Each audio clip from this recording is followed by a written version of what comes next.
सुनाइएगा। कैसे उनका जन्म हुआ, कैसे उन्होंने बाल विवाह किया, कैसे उन्होंने माखन चोरी की, कैसे उन्होंने पुतना को मारा, कैसे उन्होंने अकासुर, डकासुर, बकासुर, अघासुर का वध किया और किस प्रकार से नाग को उन्होंने मात दिया और किस प्रकार से 7 वर्ष की उम्र में 7 कोस के पर्वत को कानी अंगुली पर उठा लिया और कैसे उन्होंने कंस का वध किया और कैसे द्वारकाधीश बने। हाँ, एक बात और बताइएगा, इस संसार के 1-2 लोग विवाह करते हैं तो बड़े कष्ट में रहते, इनका विवाह 16,108 कैसे हुआ? 16,108 इनका विवाह कैसे हुआ? इनकी कितने संतानें हुई, कितने दिन तक इस संसार में रहे और उसके बाद कहाँ कैसे गए, वह मुझे कथा अवश्य सुनाइएगा। सुखदेव स्वामी ने कहा, हे राजन परीक्षित, तुम्हारे जैसे भक्त पे भक्ति के कारण ही भगवान इस गर्भ को नरक माना गया है, उसमें भी आने से हिचकते नहीं है। अवश्य तुझे मैं कथा सुनाऊंगा।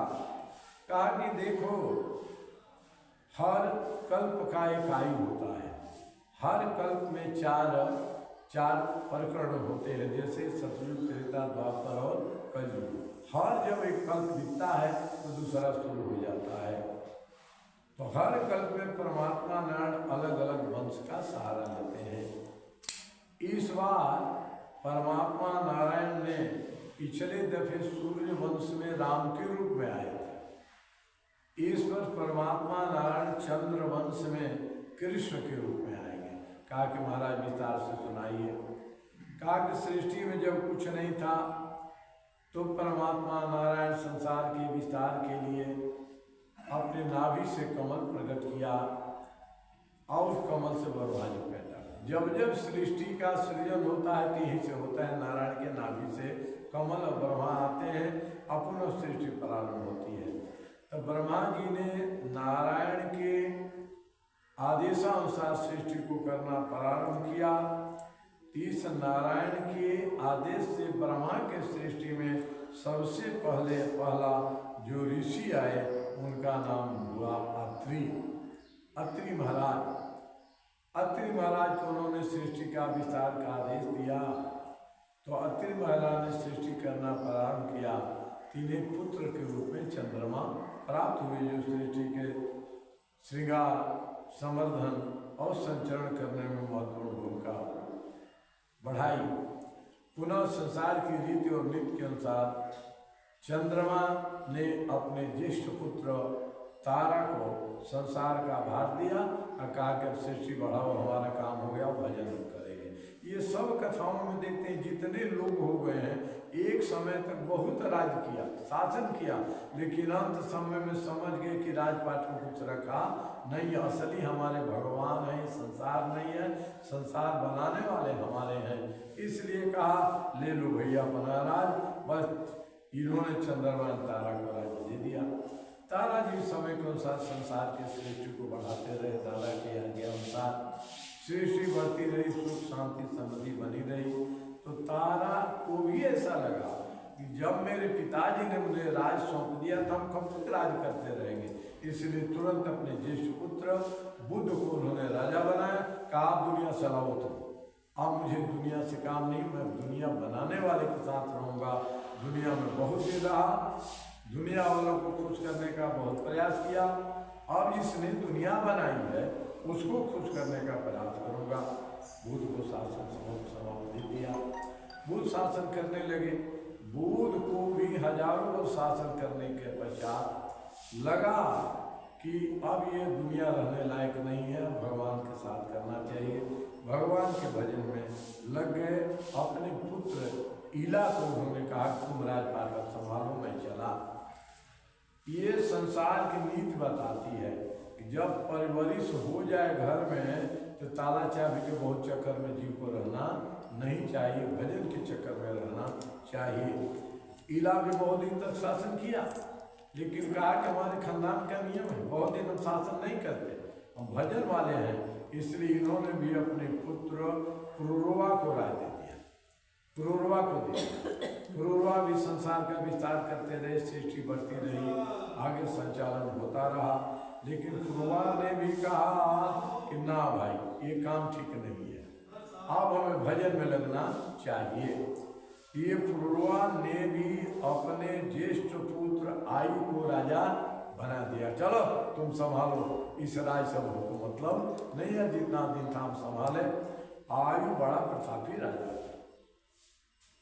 और शासन की दृष्टि से, प्रजा की दृष्टि से, यज्ञ की दृष्टि से, धर्म की दृष्टि से, गो सेवा की दृष्टि से अग्रणी निकला। ऐसा आयु राजा हुआ, एक दिन भी ऐसा नहीं हुआ कि गो सेवा के बिना जल ग्रहण किया हो। कहा गाय की सेवा गोविंद की सेवा है, गाय की सेवा गोविंद की सेवा है।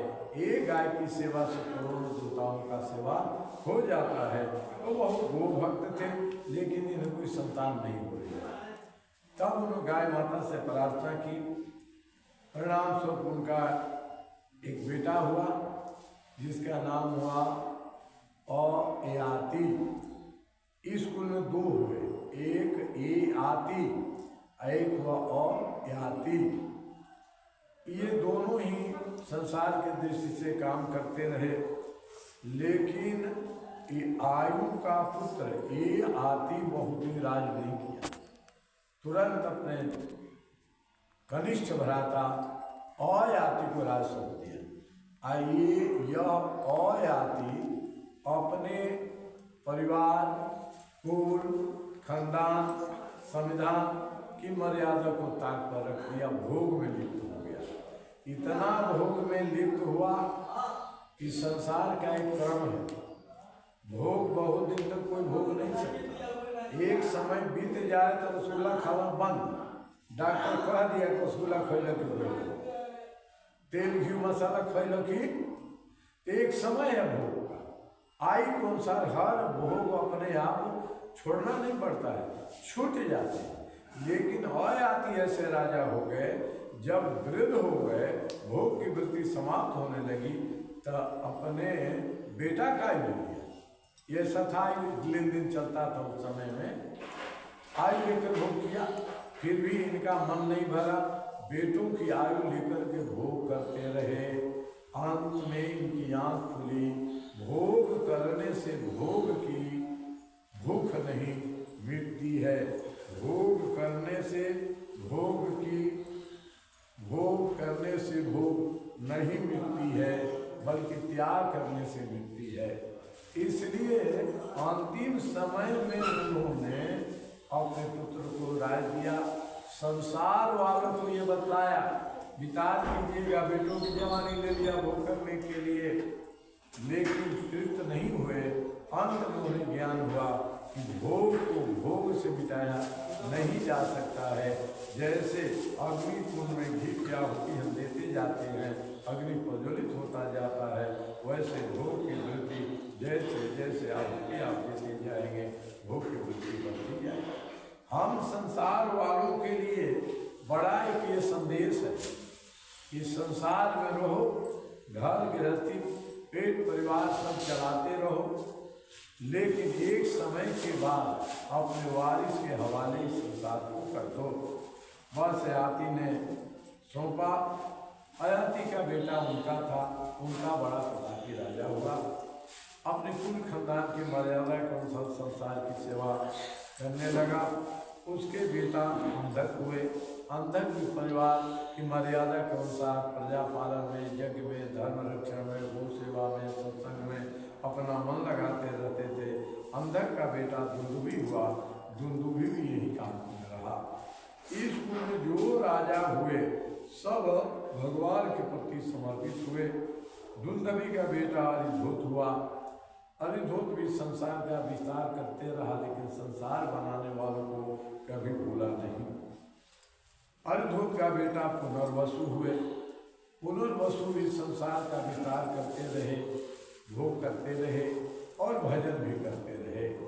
समय उनका निर्धारित था कि भजन हमारा छूटना नहीं चाहिए। भोजन छूट जाए तो छूट जाए, लेकिन भजन उनका छूटता नहीं था। जबकि हम संसारी जीवों का यह क्रम है कि भजन छूट जाए तो छूट जाए, भोजन छूटना नहीं चाहिए। और सबसे पहले अगर भीड़ किसी काम का आ जाए तो सबसे कटौती अगर हम करते हैं तो भजन में कटौती करते हैं, जबकि भजन में कटौती नहीं होना चाहिए। तो इस प्रकार से दूध का बेटा पुनर्वसु भी बड़ा प्रतापी हुआ और प्रतापी होकर के शासन किया।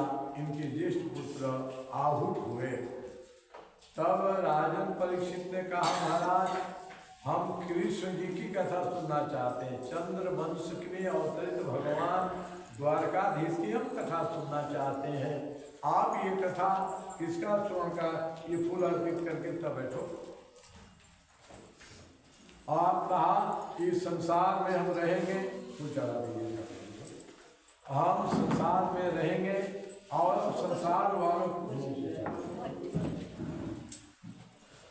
ये संसार में हम रहेंगे, लेकिन संसार बनाने वालों का ये पुष्प चढ़ा दीजिए, पुष्प बना रहे हैं।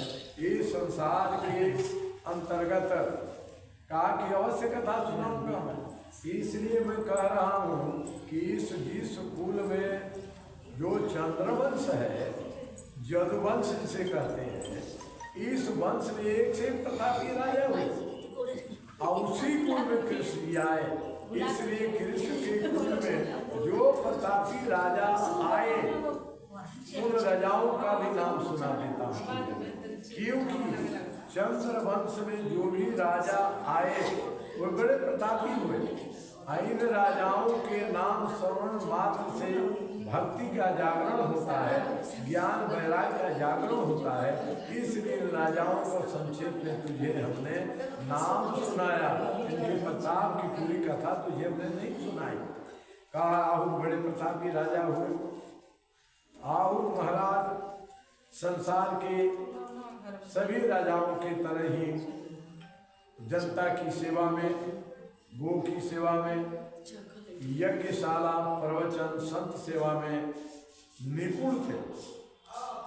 अब इनका मन लगता नहीं था संसार में, अब ये हमेशा भजन में जाना चाहते थे। तब इनकी महारानी ने कहा, अच्छी बात है, आप संसार को छोड़कर संसार बनाने वाले में लगना चाहते हैं, तो आपकी ये जिम्मेवारी अभी पूरी नहीं हुई है। जिम्मेवारी जब पूरी हो जाए तब आप भजन में लगिएगा, अपना भजन करते रहिए। संसार का, सनातन का एक नियम है, यदि आपका उत्तराधिकारी नहीं है तो आप अपने घर परिवार को संभाले रहो, कब तक, जब तक उत्तराधिकारी न हो जाए।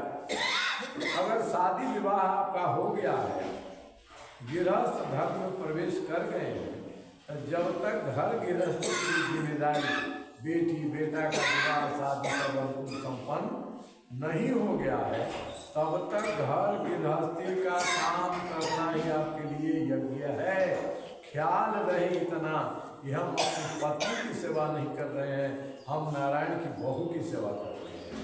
अपने बेटा की सेवा में नहीं है, बल्कि नारायण के पोता की सेवा में है। यह भी एक आपका यज्ञ है। लेकिन यह भाव एक दिन में नहीं आएगा।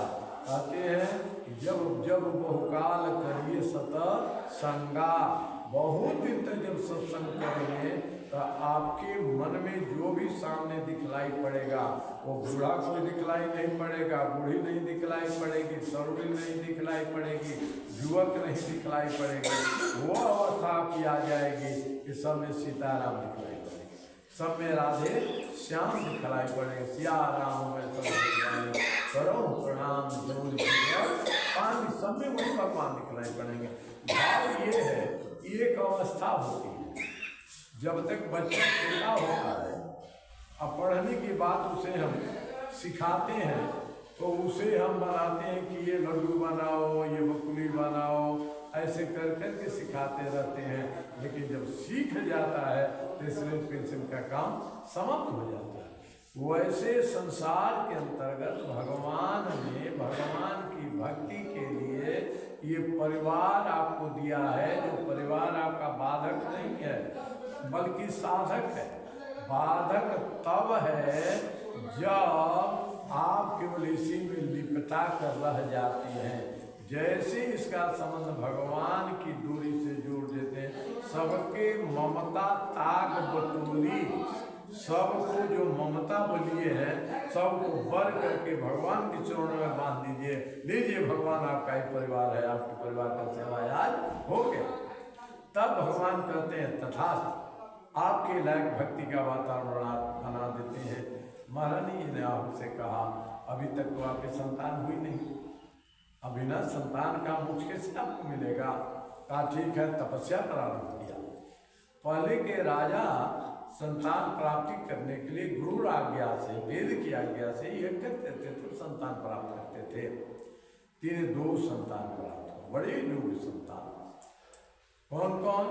एक बेटा का नाम देवक हुआ और दूसरे बेटा का नाम हुआ अग्रसेन।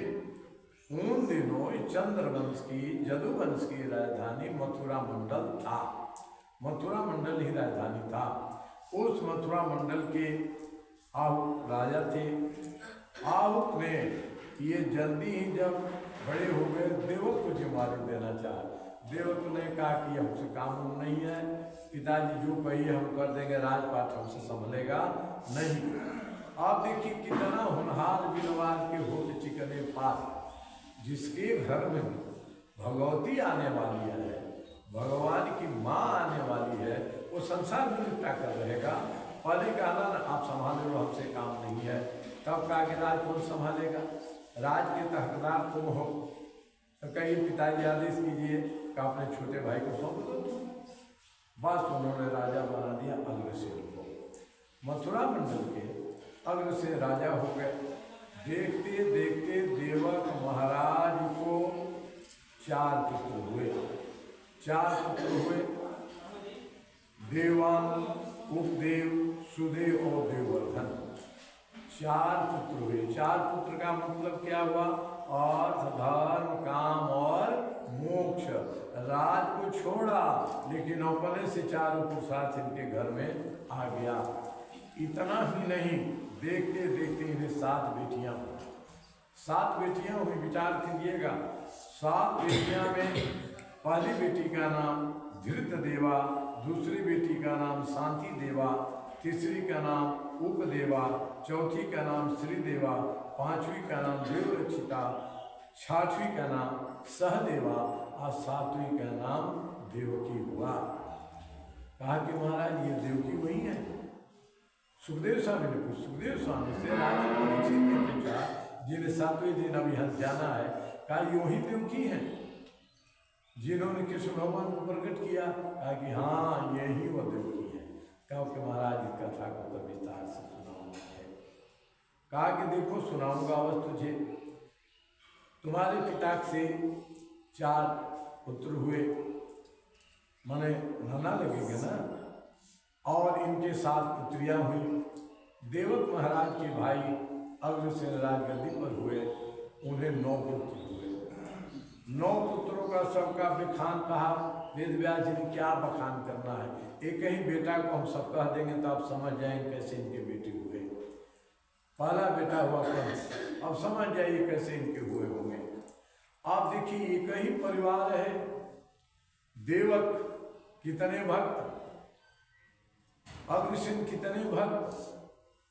जिस कुल में देवकी का पदार्पण हो रहा है और उसी कुल में कंस का भी पदार्पण हो रहा है।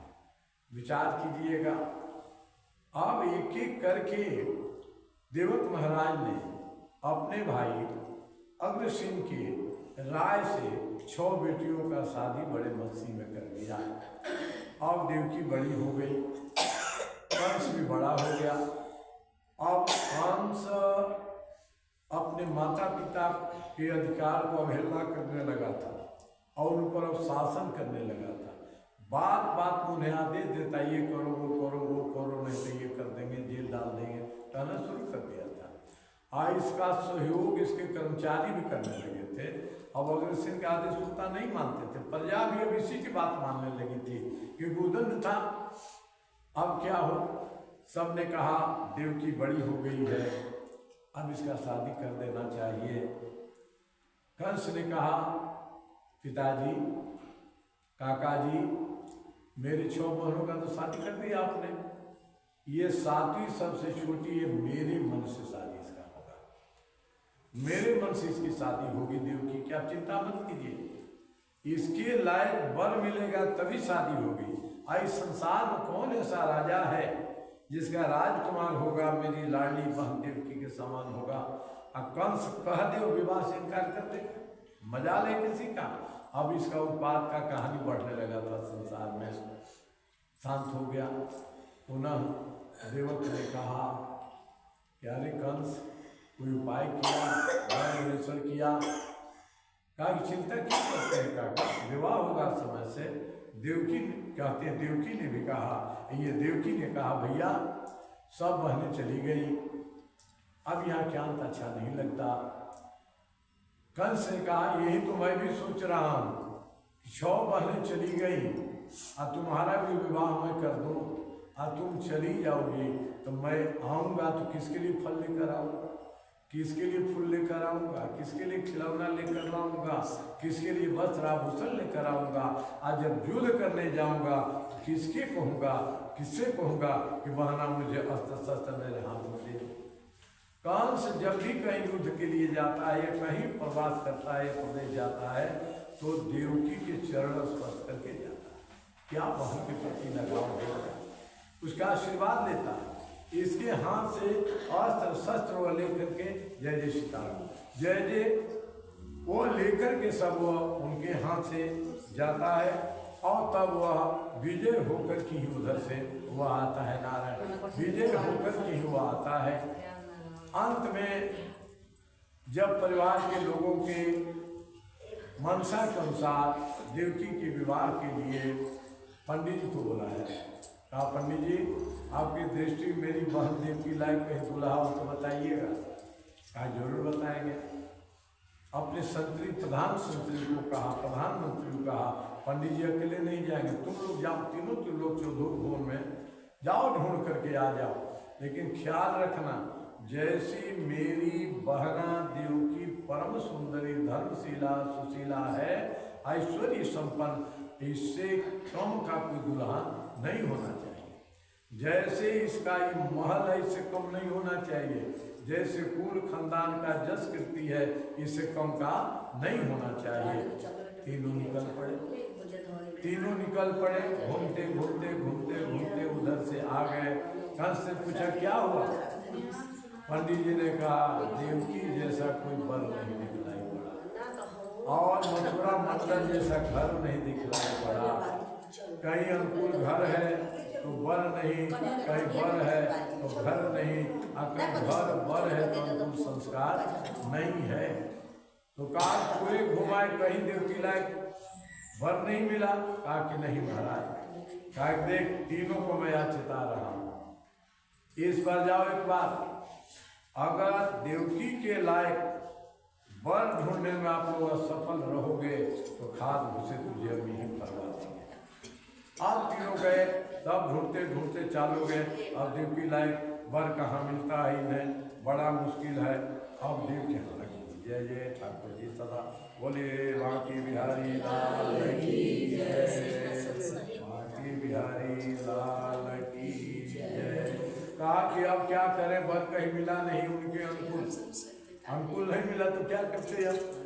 अब इस बार गए, कहा कि देखो हम लोगों को तो मरना होता है, देवकी जैसी प्यारी लाडली लाल है वैसा वर इस संसार में कहाँ है, तो अब तो हम तो मारे जाएंगे, कहीं जान छोड़ेगा नहीं, कंस तो हमारा वध कर ही देगा।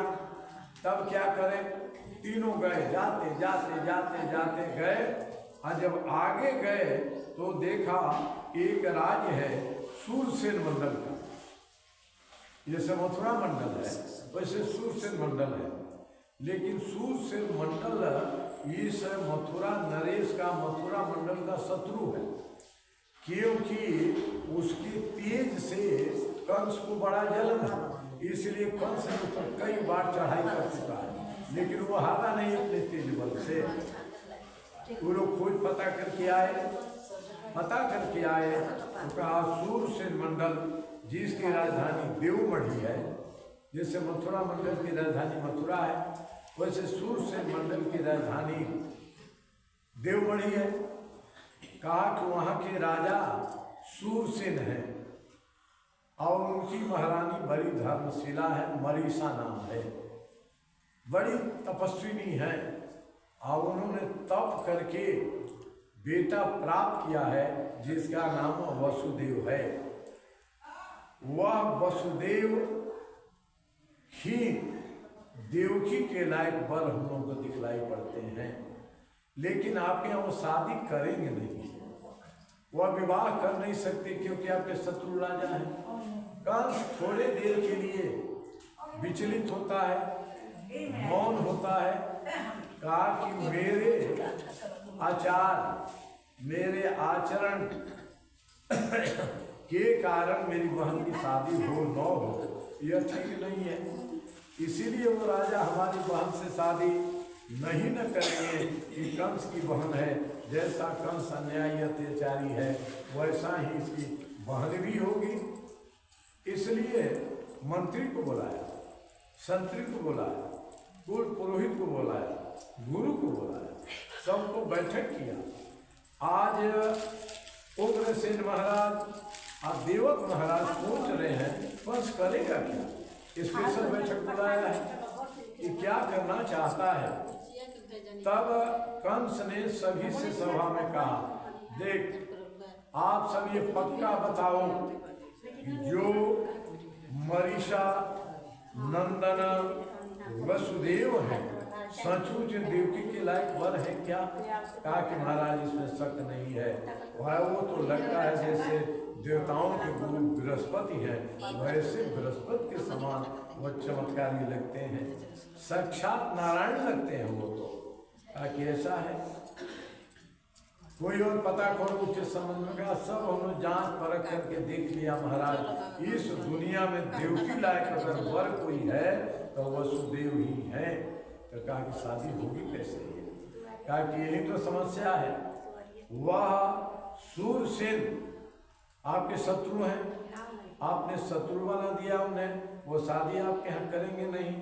तब कंस ने कहा एक तरीका हो सकता है कि मैं बिना शर्त उनसे क्षमा मांगता हूँ, लिखित में संधि करता हूँ कि अब आपका कंस शत्रु नहीं रहा, आपका मैं मित्र हूँ, अब हित बनना चाहता हूँ, आपका मित्र अब हित बनना चाहता हूँ।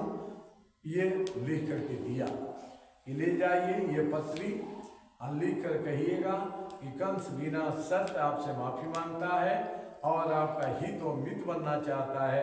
आया आपके लाडले लाल को अपनी धर्मशिला बहन देवकी को सौंपना चाहता है आपके घर में। मंत्री जब गए, संतरी गए, पुरोहित गए, सब चिट्ठी लेकर गए। मरीसा का सूरसेन मंडल का मंत्री ने पत्र लिया, पत्र लेकर सूरसेन महाराज को पढ़ाया। कहा कि सब बैठक कर लिया जाए, कंस उत्पाती है, षड्यंत्रकारी है, अन्यायी है, कुछ न कुछ षड्यंत्र हो सकता है। युद्ध में मुझे पराजित नहीं कर सका, इसलिए लगता है कि अब बहन के बहाने हमको भस्म करना चाहता है। अंत में सब बातचीत होने लगी। इनका प्रधान पुरोहित ने कहा, महाराज बिन मारे शत्रु मरी से बड़ी बात क्या हो? आज तक कंस किसी से माफी मांगा है? आज तक कंस किसी से हार माना है? पहली बार ये है कि लिखित में आपसे माफी मांग रहा है और हार मान रहा है, अब दोस्ती कर लेना चाहिए, अच्छा रहेगा। मंत्री ने भी कहा अच्छा सुझाव है, पंडित पुरोहित सबने कहा एक राय से अच्छा है, लेकिन मरीसा महारानी वसुदेव जी की जो माता जी हैं, सूरसेन की महारानी है, उन्होंने कहा ना मैं प्राण दे दूंगी अगर विवाह होगा तो, क्योंकि वैसा भाई तो उसकी बहना कैसे होगी। पुरोहित ने कहा कि नहीं, हम लोग पता करके देख लिए। मथुरा मंडल में सुबह के सुबह आसपास के सभी क्षेत्र के स्त्री पुरुष सवाल वृद्ध सब आते हैं वहाँ महल को घेर करके देवकी निकलेगी, उनका एक झलक दर्शन मिलेगा। दर्शन करके ही वो लौटते हैं। वह सामान्य लाडली नहीं है, वह निश्चित रूप से लक्ष्मी ही है, लक्ष्मी की ही अवतार है, सारे गुण ऐसा है। मरीषा ने कहा ऐसी बात है? कहा कि हाँ। तो ऐसा कीजिए, पहले जाकर गोपनीय ढंग से आप सभी जाओ, पता करो, अब कंस से समय ले लो 3 दिन का, तब हम निर्णय करें। कंस ने कहा था कि 3 दिन का मैं समय देता हूँ, अगर आप मेरी बहना को स्वीकार नहीं करते हैं तो कंस दूसरा भी उपाय जानता है, 3 दिन का मोहलत। तब महाराज ने कहा कि जांच किया जाए। तो जांच करने के लिए सब लोगों से भीड़ इकट्ठी हुई है। इसलिए भीड़ है तो सब देवकी को प्रणाम करने के लिए, देवकी के दर्शन के लिए, क्योंकि जानकार लोग तो जाग जाते हैं। पार्वती मैया का भी प्रकट हुआ था तो ऋषि महर्षि नाना प्रकार के वेश बदल बदल करके हिमाचल महाराज के आसपास डेरा डाल दिए थे। इस बार पार्वती जी का दर्शन हमें मिलता रहेगा। अब क्या करें, सब आए लौट कर कहा बात सही है, वह लक्ष्मी स्वरूपा ही है और आपके जैसे वसुदेव नारायण स्वरूप हैं, तो विवाह करने की अनुमति देने में कोई हर्ज नहीं है, अनुमति दे देना चाहिए। अब ये लोग लौट गए, 2 दिन बीत गया। कंस ने पूछा अपने मंत्री संतरी और पुरोहित से क्या हुआ? कहा कि 1 दिन का मोहलत लिए, कह जाओ। तीसरा दिन ये लोग गए, जब गए तो बड़ा आदर सम्मान सत्कार किया और कहा कि अब हम तैयार हैं, मरीषा की अनुमति हो गई महारानी की, हम लोग की पहले से अनुमति थी, हम वसुदेव का विवाह देवकी से करने की हम अनुमति प्रदान करते हैं। लेकिन इस अनुमति के पूर्व कंस से जाकर कह दीजिए कि हमारे कुल रीत की परंपरा है कि विवाह के पहले हम कन्या पूजन करते हैं। आज के तरह कन्या निरीक्षण वाली बात नहीं थी, कन्या पूजन करते हैं। वो प्रतापी राजा है, हम उनके घर में वसुदेव आए हैं, कन्या पूजन करेंगे। कंस बड़ा प्रसन्न, देवक महाराज, उग्रसेन महाराज सब बड़े प्रसन्न हो गए। वसुदेव जैसा उस जमाने का बृहस्पति नारायण जैसा ये वर हमारे घर आएगा। हाँ ठीक है, कन्या पूजन की अनुमति दे दी, तिथि तय हो गई।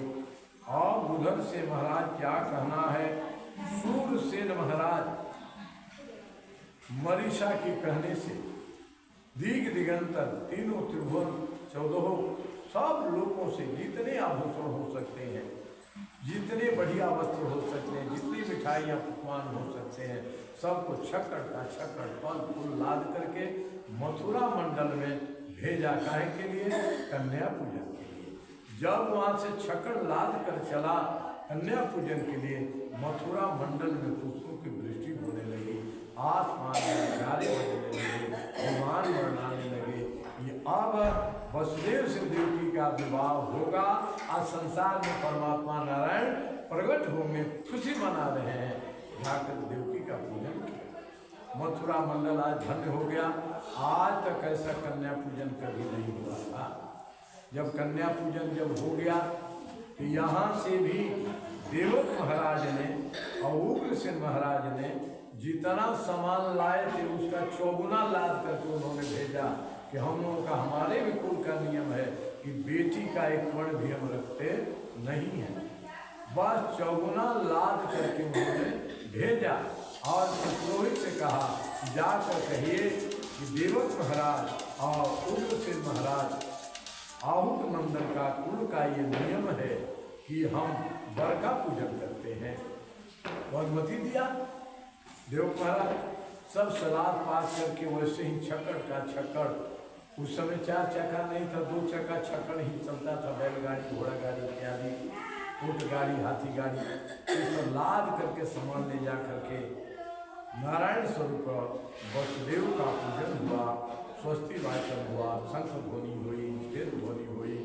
और कहते हैं हमारा सूरसेन महाराज ने जितने इस मथुरा मंडल से, जितने लोग इस मथुरा मंडल से गए हुए थे सबको सब आभूषण वस्त्र ही नहीं दिया, बल्कि जिस पात्र स्वर्ण पात्र में भोजन कराया था, जिस स्वर्ण पात्र में भोजन कराया था, उस स्वर्ण पात्र को भी धोकर कहा कि हमारा नियम है कि बेटी के यहाँ से कोई आता है कि जिसमें हम भोजन कराते हैं वह पात्र अपने हम रखते नहीं, उसे दे देते हैं।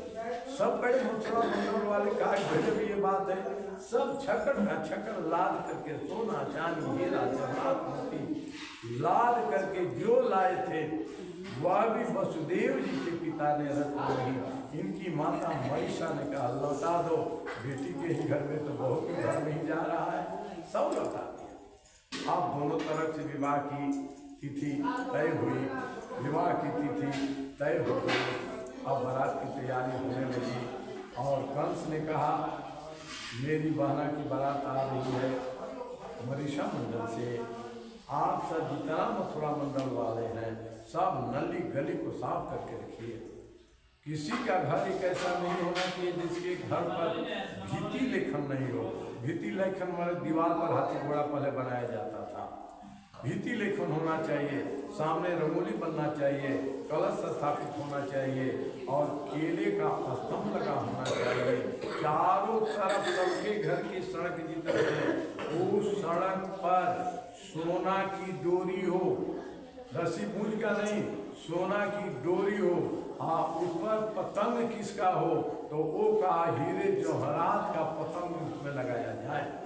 जैसे उसी समय से ये मूंज में हम लोग पाता आम का पलो डालते हैं, तो मूंज का नहीं था, सोना का डोरी में वह लगाया गया। सब लोगों ने तारा मथुरा मंडल की सजावट दिव्य रूप में की गई। गली गली में ईंट सिंचाया गया, अबीर गुलाल डाला गया।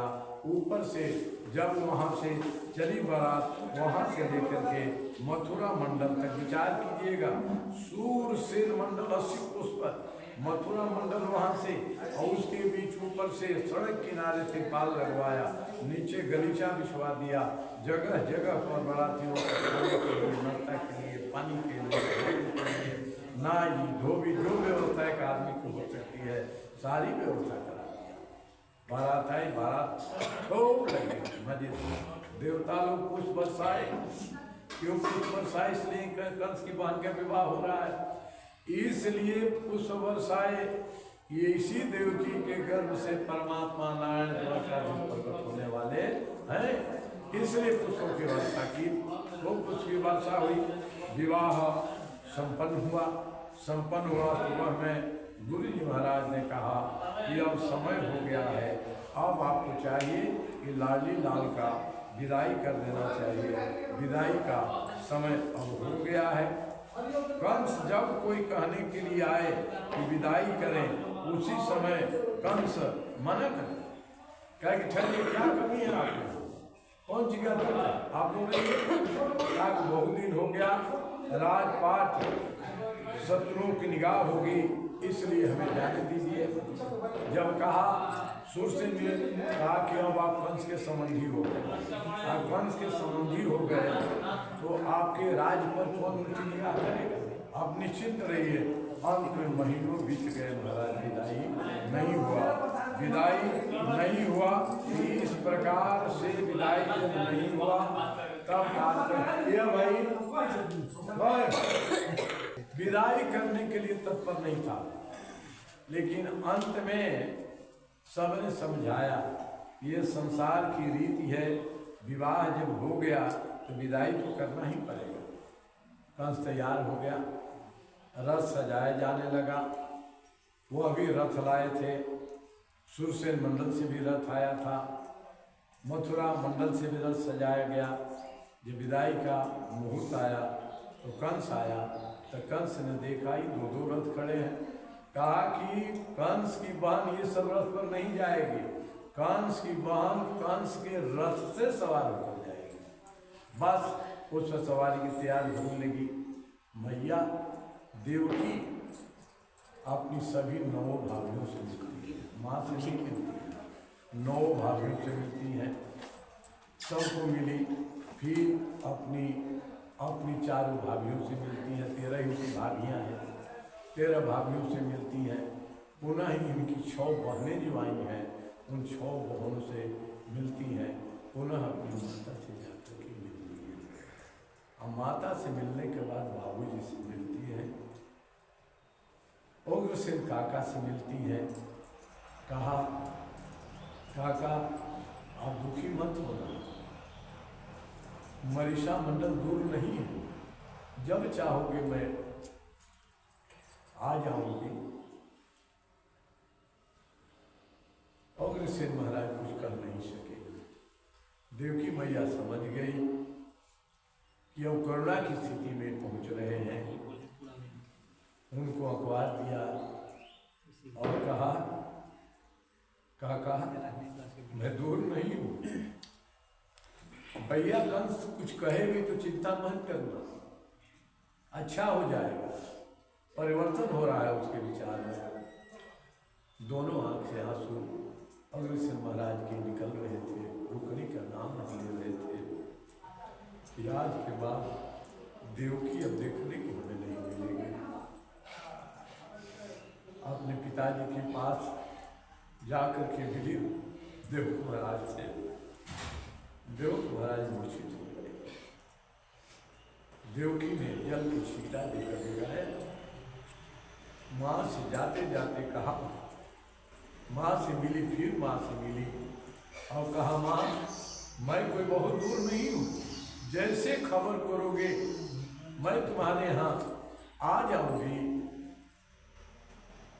कोई चिंता की बात नहीं बेटी, जाओ, यहाँ का आप चिंता मत करना, यह तुम्हारा घर नहीं रहा, तुम्हारा असली घर है। वही सास ससुर ही तेरे माता पिता हैं, तुम्हारे पति परमेश्वर है। पातिव्रत्य धर्म का निवेदन किया वहाँ पर, कहा कि जाओ बेटी, समय लग्न मुहूर्त बीत रहा है।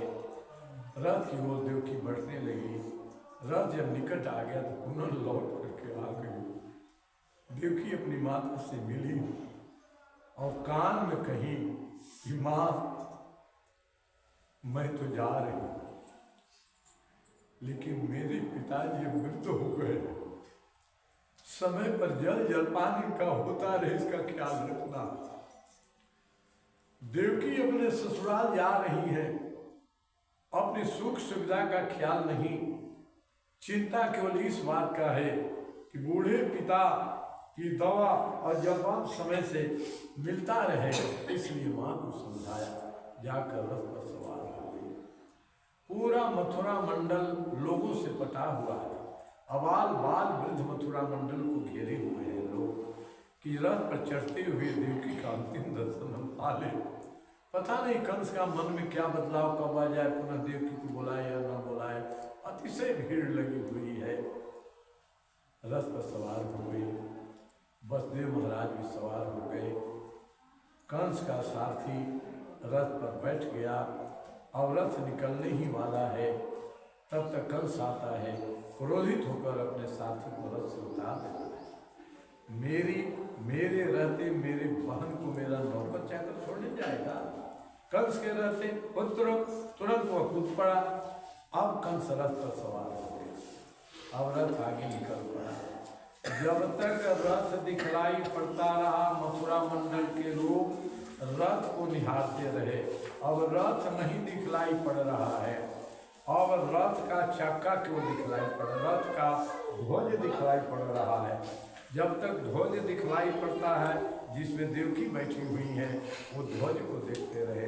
अब रथ दिखलाई पड़ता है, न रथ का ध्वजा दिखलाई पड़ता है, बस रथ के चक्का से उड़ने वाला धूल दिखलाई पड़ता है। फिर भी लोग उस धूल में ही देवकी का दर्शन प्राप्त करते रहे। अब रथ दिखलाई पड़ता है, न ध्वज दिखलाई पड़ता है, न तो अब धूल दिखलाई पड़ता है, न पताका दिखलाई पड़ता है। आधे मथुरा मंडल के लोग वहीं मूर्छित होकर के महल के आसपास गिर गए। कहीं काका गिरे हुए हैं, कहीं काकी गिरी हुई है, कहीं माता जी, कहीं देवकी। बेटी निकल गई, मेरा प्राण निकल गया, मेरी आत्मा चली गई। ये बेटियां ऐसी होती हैं, हमारी आत्मा होती है।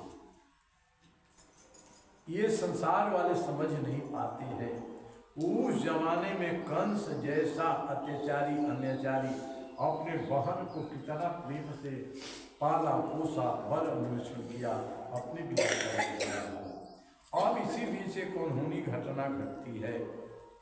अनहोनी घटना ये घटती है कि देखते देखते एक आवाज होती है। आवाज होती है, रे कंस, जिसे तुम अपना प्रिय बहना समझता है वो तेरी बहना नहीं, इसी के 8वें गर्भ में तेरा काल पल रहा है, 8वें गर्भ में तेरा काल पड़ रहा है, उसी से तुम्हारा अंत होगा। देखा, थोड़ा रथ खड़ा किया। वसुदेव जी ने पूछा, साले साहब रथ क्यों रोका?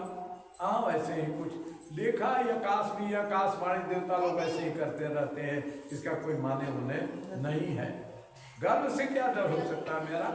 कंस के नाम से पत्थर और पहाड़ हिलने लगते हैं, जमुना जी हिल जाती हैं और जंगल सूखने लगते हैं इनके नाम लेकर के, कंस को सुन करके।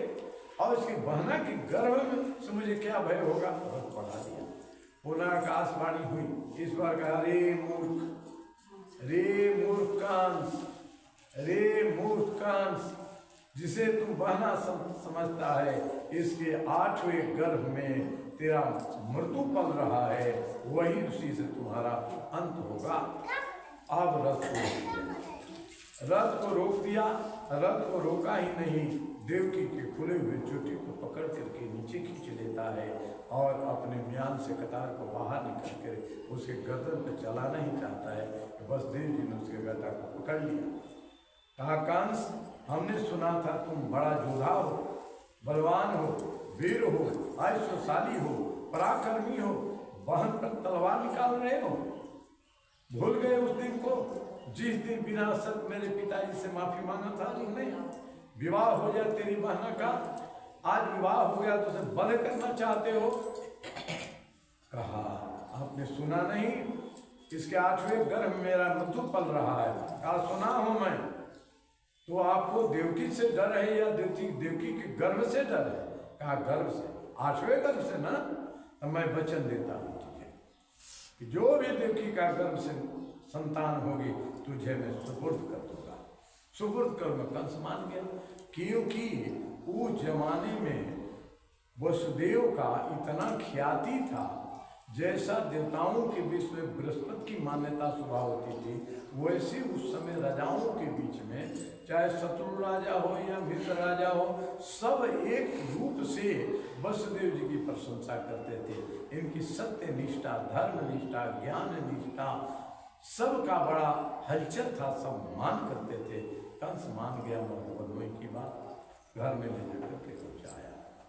घर में पहुँचाया, धीरे धीरे समय बीतने लगा, समय बीतने लगा। और परमात्मा का ऐसा समय हुआ कि जब 1 साल बीता तो देवकी के गर्भ से पहला संतान हुआ, उसका नाम हुआ कृतमान। पहला संतान, नाम अभी नहीं रखा, लेकिन पहला संतान हुआ। देवकी नहीं चाहती थी, लेकिन वसुदेव महाराज ने वचन लिया था, इसीलिए वसुदेव जी ने उस बालक को लिया और ले जाकर कंस के दरबार में गए और कंस से कहा, साले साहब, अपना ये धरोहर लीजिए, प्रथम संतान आपकी बहना का है। वो गोद में लिया, गोद में लिया और गोद में लेकर देखता रहा, अरे ये देवताओं का ही कैसा राज है, कैसी बात है, कैसी योजना। ये बालक हमारा कभी हत्या कर सकता है क्या? फूल जैसा ना, ये गलत बात है। तो उन्होंने कहा, ना जीजाजी लीजिए। जीजाजी को गोद में दे दिया, अपने गले का हार निकाला और कहा कि बस ये लीजिए, ये मेरे भांजा का बख्शिश है। दे दिया, घर लेकर गए, बड़ा उत्सव मना। काल के गाल में से बालक लौट कर आया है। इस बालक का नाम वसुदेव महाराज ने कृतमान रखा, कृतमान नाम रखा। अब इधर क्या हो, देवताओं में कहा कि ये कंस का पाप का घड़ा अगर भरेगा नहीं फिर मरेगा। आज जब तक पाप का घड़ा भरेगा नहीं तो भगवान आएंगे नहीं संसार में। इसलिए कुछ काम करना चाहिए। क्या करना चाहिए? तब देवताओं की सभा हुई, देव ऋषि को लोगों ने पढ़ाया कि हम सब जाएंगे तो कंस हमारा वध कर देगा। आप ही एक ऐसे आदमी हैं, आप ही एक ऐसे ऋषि हैं जो सब आपको पूछता है। लंका का रावण भी आपको पूछता है, राम तो पूछते ही हैं, आपको कंस भी पूछता है। तो आप ही वहां जाइए। तो करना क्या है कि आप ये देवताओं का गणित समाज संभाल दीजिए कि 8वां गर्भ का माने क्या होता है, 8वां गर्भ का माने क्या होता है। ऐसे उन्होंने एक ये गुच्छा लिया और कहा कि सुना है तुमने अपने मृत्यु को लौटा दिया, देवकी के गर्भ से जो निकला आया काल तुम्हारा लौटा दिया, तुम्हारे जाने का समय हो गया। क्या कहा? अरे आकाशवाणी हुई है कि 8वें गर्भ ने मारेगा। आप देवताओं की भाषा जानते हो, उनका गणित तो अलग होता है, संसार वालों का गणित होता है 1 1 2 होता है, वहाँ गणित 1 1 11 होता है। हमारा समझा नहीं, ऐसे उठाए बोलो इसमें 8वां कौन है। इधर से गिनना शुरू किया, 1 2 3 4 5 8, इधर से 1 2 3 4 5 8, इधर से गिना, चारों तरफ से कहीं से गिने तो 8 ही आ रहा है। यह देख करके कंस का मतलब कहा ठीक कहा, वो पहला भी 8वां हो सकता है, 8वां भी पहला हो सकता है, दूसरा भी 8वां हो सकता है। बस तुरंत यादव को भेजा और भेज करके अब की बहना देवकी के प्रथम औलाद जो कीर्तिमान है, कीर्तिमान को लाया और दोनों को जेल डाल दिया। और जेल डाल करके और पहला लाला को वो पटक करके वध कर दिया। बस बालिक वध करवा शुरू हो गया। पूर्ण दूसरा संतान में हुआ, अब नामकरण नहीं करते बोलते, उसका भी वध कर दिया। तीसरा संतान हुआ, उसका भी वध कर देता है। चौथा संतान हुआ, उसका भी वध कर देता है। 5वां हुआ, उसका भी वध कर दिया। 6वां हुआ, उसका भी वध कर दिया। और विचार करें उस माँ पर क्या गुजरता होगा जिसके सामने निर्दोष बालक को बालक अवध माना जाता है और उस बालक को वध करते जा रहा है, उस माँ पर क्या गुजर रहा होगा।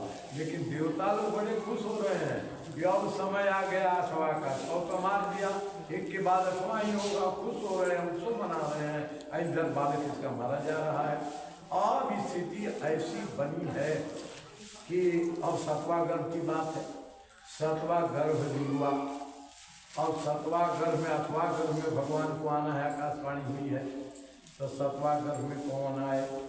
तो 7वां गर्भ के लिए जब त्रेता का समय था, कल जो कथा हमने कहा सूर्यवंश की, सूर्यवंश में नारायण 4 भाइयों के रूप में आते हैं, राम लक्ष्मण भरत शत्रुघ्न। तो संयोग व जगत के कल्याण के लिए कैकेयी माता को माध्यम बना करके राम जी का वनवास हो गया। वनवास में सुख थोड़े, कष्ट तो होता ही होगा। ये कष्ट को देख कर और सीता जी के हरण को देखकर और राम जी के विलाप को देख करके लक्ष्मण जी को बड़ा क्रोध आता है। पिताजी पर, माता जी पर, राज वालों पर भी क्रोध आता है, गुरुओं पर भी क्रोध आता है। कहा भैया अवतार तो आप लेते रहते हैं, अगर अगला अवतार आपका होगा तो बड़ा भाई मैं बनूंगा, छोटा भाई आप बनेंगे। राम जी ने पूछा तुम छोटे भाई हो, मैं बड़ा भाई हूँ, लेकिन अगले अवतार में तुम बड़ा भाई क्यों बनना चाहता है? बड़ा भाई इसलिए बनना चाहता हूँ जैसे माता पिता का आदेश लागू होता है संतान पर, वैसे बड़े भाई का भी आदेश लागू होता है। हमारे सनातन में ऐसी व्यवस्था है। इसलिए अगर कैकेयी जैसे माता अगले समय मिल गई, अगर वनवास मांग दिया, तो उस समय मैं बड़ा भाई के रूप में कहूँगा ये आदेश रद्द किया गया, राम बन जाएंगे नहीं, रोक लूँगा, मैं आपकी सेवा के लिए था। अगला जब द्वापर में मैं आऊँगा तो तुम बड़ा भाई बनोगे, मैं छोटा भाई बनूँगा। वही जब गर्भ 8 का हुआ, उस समय भगवान परमात्मा नारायण ने जोग माया को बुलाया। अजोग माया को बुलाकर कहा कि एक मेरा काम करना है। क्या काम करना है?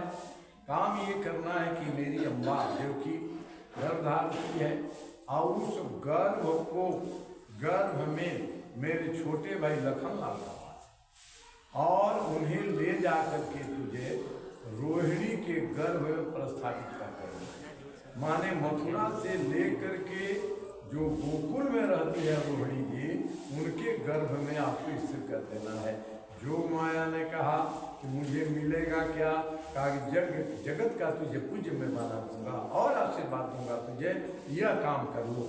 बस 8वें महीने में गर्भ को जोग माया ने देवकी के गर्भ से निकाला, ले जा करके रोहिणी के गर्भ में प्रस्थापित कर दिया। समय आने पर वहीं रोहिणी के गर्भ से शेषावतार प्रकट हुए, जिनका नाम पड़ा बलराम।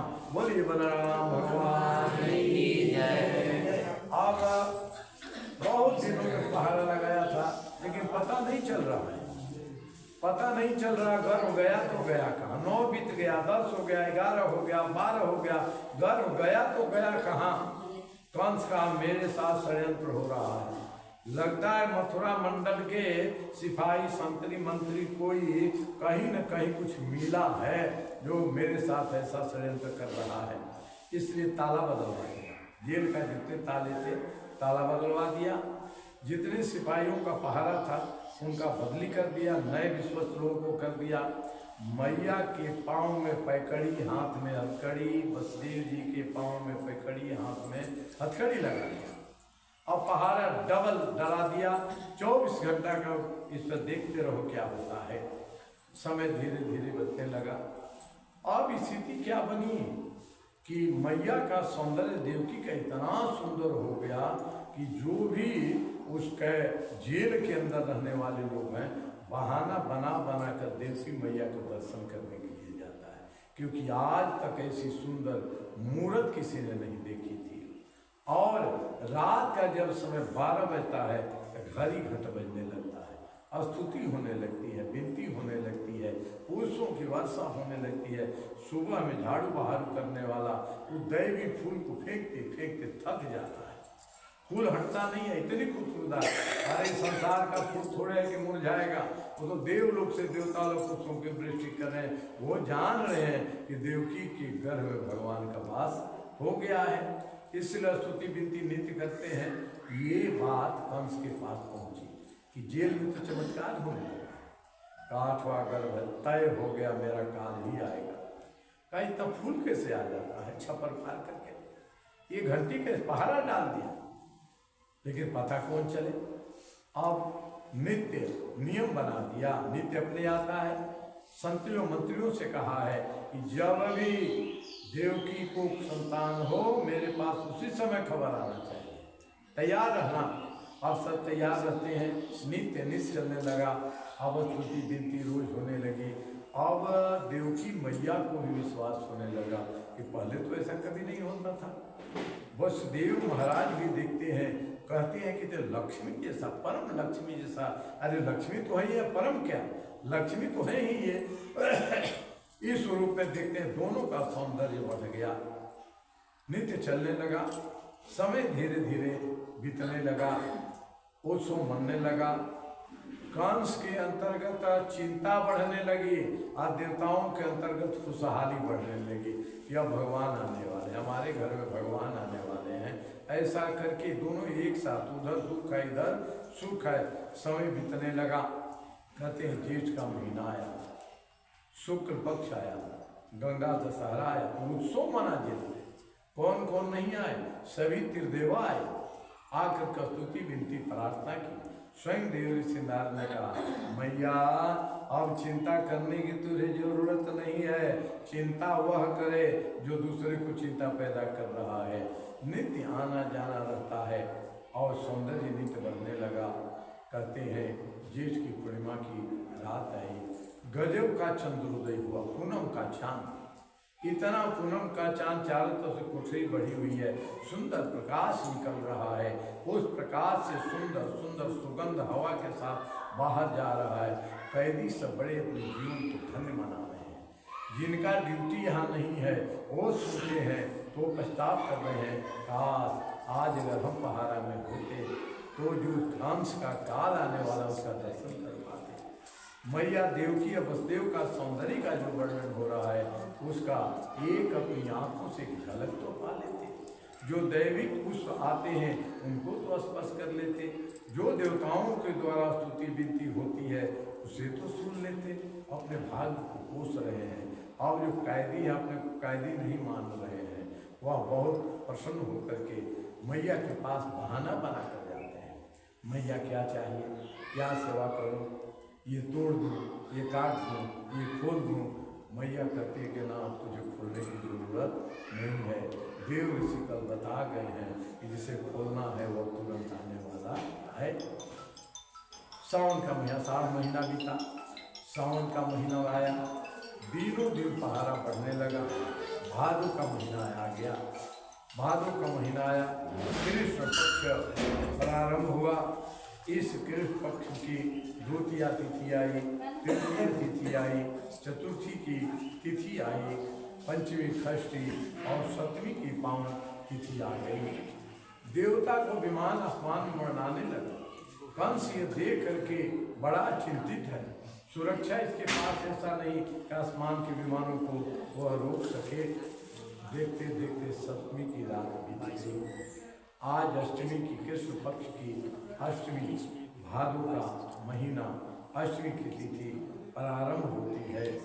12 दिन का बज गया, 1 बजा, 2 बजा, 3 बजा, 6 बजा, 7 बजा, 8 बजा, 9 बजा, 10 बजा, 11 बज गया। 11:30 हुआ। देवता सब देख रहे हैं। जैसे ही 12 बजा वैसे देखते देखते शंख ध्वनि हुई, घड़ी घंट की ध्वनि हुई और स्तुतियाँ भगवान की, कृष्णाय वासुदेवाय हरे परमात्मने प्रणतकलेशनाशाय गोविंदाय नमो नमः, नमस्तुभ्यं भगवते पुरुषाय महीयसे सर्वभूत हितक्षाय रक्षाय। ऐसे भगवान की जो दुर्लभ स्तुति हैं देवताओं ने किया। और देखते देखते भगवान देवकी के सामने, देवकी का पैकड़ी खुल गया, हथकड़ी खुल गया, वसुदेव का पैकड़ी हथकड़ी खुल गया। देखते देखते उनके सामने एक अद्भुत बालक प्रकट हुआ जिसके नेत्र कमल के समान कोमल और सुंदर है। 4 सुंदर हाथ हैं, चारों हाथ में पद्म है, शंख है, चक्र है, गदा है। बड़ा शोभमान हो रहा है। वक्ष स्थल पर कौस्तुभ मणि का माला चमक रहा है।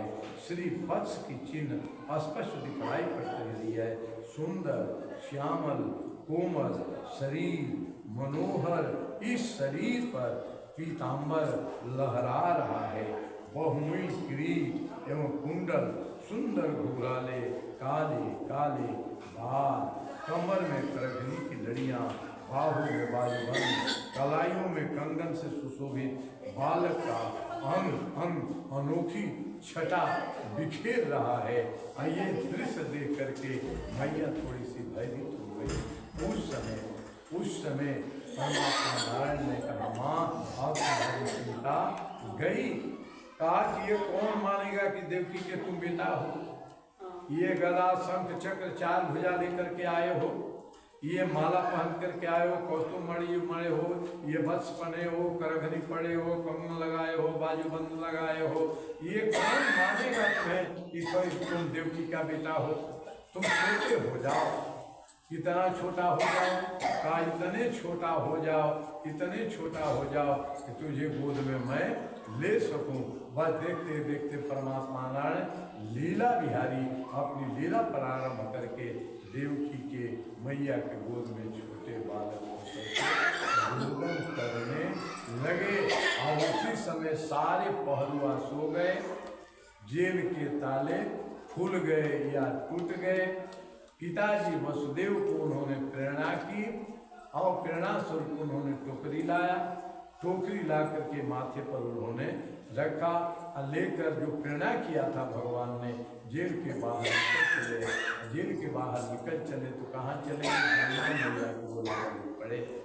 जमुना मैया को निकल पड़े तो देखा आसमान से बारिश होने लगा। बारिश होने लगा, जब बारिश होने लगे तो ये अब तो भीगेंगे। तो पीछे से एक नाग आया, नाग अपना सहस्त्र फनका करके रक्षा कर दिया। अब पूछते हैं राजन परीक्षित सुखदेव स्वामी से कि ये नाग कौन है? कहा कि नाग कोई दूसरा नहीं, यही शेषा अवतार हैं जो इनके 7वें गर्भ से आए थे। कहा बड़ा भाई हूँ तो क्या, सेवा के लिए मैं आया हूँ, इन्हें मैं पानी से भीजने नहीं दूंगा। कहा बारिश क्यों होने लगी, ये नारायण है। इंद्र ने सोचा कि भगवान धराधाम पर आ गए हैं, बारिश से इनका अभिषेक नहीं किया तो मेरा दरबार खाली करा देंगे, इसलिए करने लगे। यमुना जी के तट पर जाते हैं, यमुना जी में बाढ़ आ गई, भयंकर बाढ़ यमुना जी में। और यमुना जी के बाढ़ में भीतर ये डूबने लगे। अब तो डूबने की नौबत आई, घुटने से कमर तक आ गया, कमर से कंधा तक। अब नाक कान डूबन लोगों वाली स्थिति बनी है। तब राजन परीक्षित कहते हैं ये यमुना मैया में एक बार ये बाढ़ क्यों आ गया। कहा कि बात ये है, ये यमुना मैया और कोई नहीं है, ये यमुना जी ने सोचा कि ये परमात्मा नारायण आए हैं, बड़े भाग्य से इनका दर्शन मिलता है, मुझे दर्शन इतना मैं बढ़ूं कि अपने आप इन्हें चरण स्पर्श करने का मुझे मौका मिल जाए। ये नहीं सोचा कि इनके पिताजी बाबूजी डूब जाएंगे उसमें, अपने स्वार्थ में बढ़ने लगी। तीसरा कारण बतलाते हैं कि यमुना जी ने सोचा कि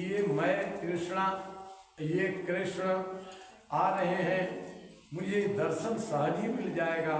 जो जोगियों को, सन्यासियों को भगवान का दर्शन नहीं मिल पाता, उनका सहज मुझे दर्शन मिल जाएगा। इतने खुशी के आंसू बहे कि यमुना जी में बाढ़ आ गया खुशी का। आगे कहा जब गए तो देखा कृष्ण भगवान, बाल कृष्ण ने सोचा कि अब तो बाबूजी डूब जाएंगे तो लीलाई समाप्त हो जाएगी। ये यमुना के अंतर की बात को समझ गए। जब इतना तो पानी आया, वैसे कृष्ण भगवान ने पैर को नीचे लगा दिया, यमुना जी के पानी से हुआ पानी रुक गया, रास्ता दे दिया। और पूछते हैं राजन परीक्षित, ये सुखदेव स्वामी आखिर ये यमुना जी बड़ी खुशी में, लेकिन ये यमुना जी ने रास्ता क्यों दे दिया, ये यमुना जी भगवान को रास्ता क्यों दे दिया। कहा कि आपके जानने में ये नदी है, लेकिन ये सूर्य पुत्री है, सामान्य नहीं है। ये जानती हैं कि जब सूर्य वंश में राम जी का जन्म हुआ था, उस समय सीता जी का हरण हुआ था, तो समुद्र ने रास्ता नहीं दिया लंका जाने के लिए, तो राम जी ने उसको बांध दिया था, सेतु बांध रामेश्वर। अगर मैं इस वसुदेव जी को रास्ता नहीं देती हूँ तो मुझे भी बांध देंगे, इसलिए रास्ता दे दिया। पांचवा कारण करते हैं कि रास्ता क्यों दे दिया। कहा इसलिए रास्ता दे दिया कि भगवान साकेत से आए हैं, बालक बने हैं, लेकिन दुनिया के ये पिता हैं, माता हैं, आज बालक बने हुए हैं। ये पानी ही पानी देखेंगे तो सोचेंगे कि खेलेंगे कहाँ, खेल की बाल की लीला कहाँ करेंगे। इसलिए यमुना मैया ने अपना पानी दोनों तरफ से रोक करके बता दिया, हे कृष्ण कन्हैया, तेरे लिए खेलने की जमीन की कमी नहीं है, जल में भी खेलोगे, थल में भी खेलोगे। छठवां कारण ये बताया कि यमुना मैया ने बताया कि देखो तुम कृष्ण हो, मैं कृष्णा हूँ, ऊपर से कृष्णा लगती हो, अंदर मेरा हृदय देख लो फाड़ करके, तेरा असली मैं भक्त हूँ, इसलिए हृदय फाड़ करके दिखला दिया। इस प्रकार से श्री वसुदेव महाराज बाल कृष्ण को लेकर के गोकुल पहुँचते हैं। गोकुल में सब सोए हुए हैं, ताला चाबी नहीं मान लगता है, गोकुल में सब सोए हुए हैं। अब क्या करें, जैसा प्रेरणा भगवान ने दिया था, नंद बाबा के घर में गए। नंद बाबा के घर में गए, यशोदा रानी पलंग पर पड़ी हुई हैं और उनको संतान बुढ़ापे में एक बचिया हुई है, लाली हुई है। उस लाली से लाला को वहाँ सुला दिया, उस लाली को उठा लिया और उठाकर चल पड़े। अब आ गए, कहाँ आ गए, पहले ही जैसा पुनः मथुरा मंडल की जेल में आ गए।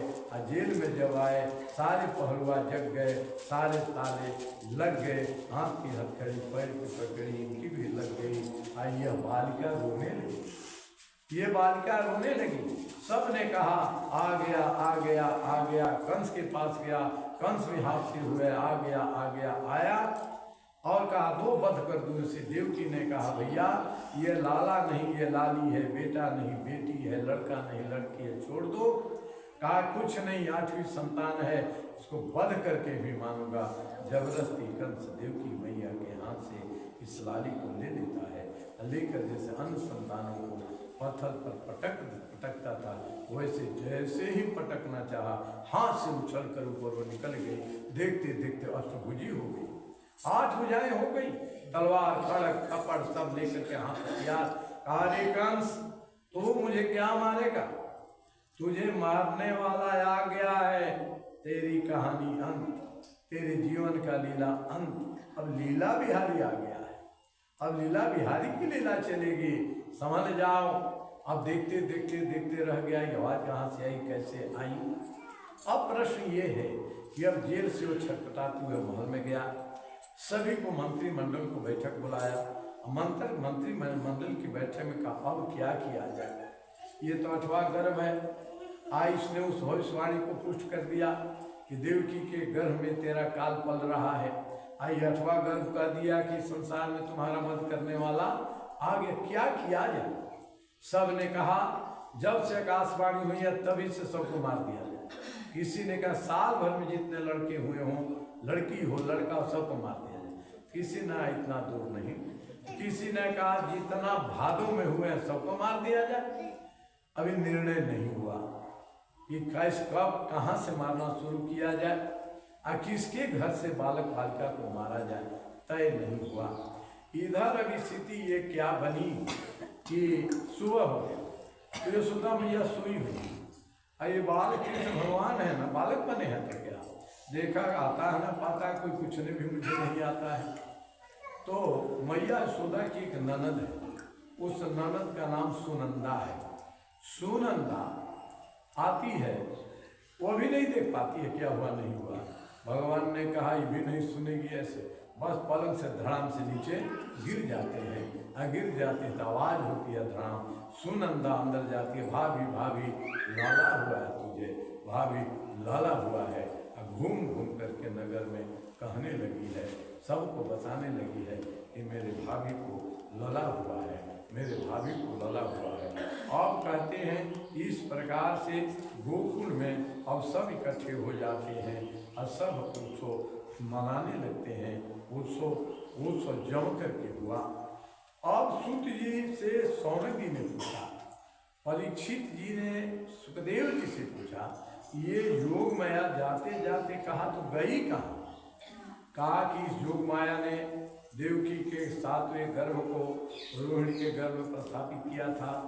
तो भगवान ने कहा था कि तुझे मैं ऐसा कुछ काम दूंगा कि मेरे जैसे पूजित होगी, जैसे मेरी मान्यता है उससे भी ज़्यादा तेरी मान्यता बनेगी।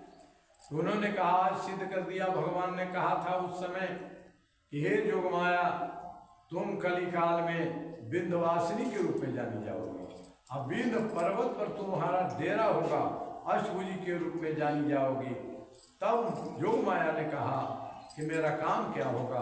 भगवान ने कहा कि तेरा काम होगा दुनिया के जो लोग दुनिया के जो वस्तु मांगने के लिए जाए उसे दे देना, और कोई भक्त मेरी भक्ति मांगने आए तो उसे वृंदावन का रास्ता दिखला देना। प्रेम सोलिए विंध्यवासिनी मैया की जय। इस प्रकार से जोगमाया विंध्यवासिनी के रूप में वहाँ वास कर रही है, जो भक्तों की वैष्णव की बड़ी प्रिय है। अब यहाँ पर थोड़ा यहाँ से वहाँ से अर्थात गोकुल से और वृंदावन की हमारी लीला चलती रहेगी। ये 10वें स्कंद के 5वें अध्याय तक की यहाँ तक कथा मैंने निवेदन किया।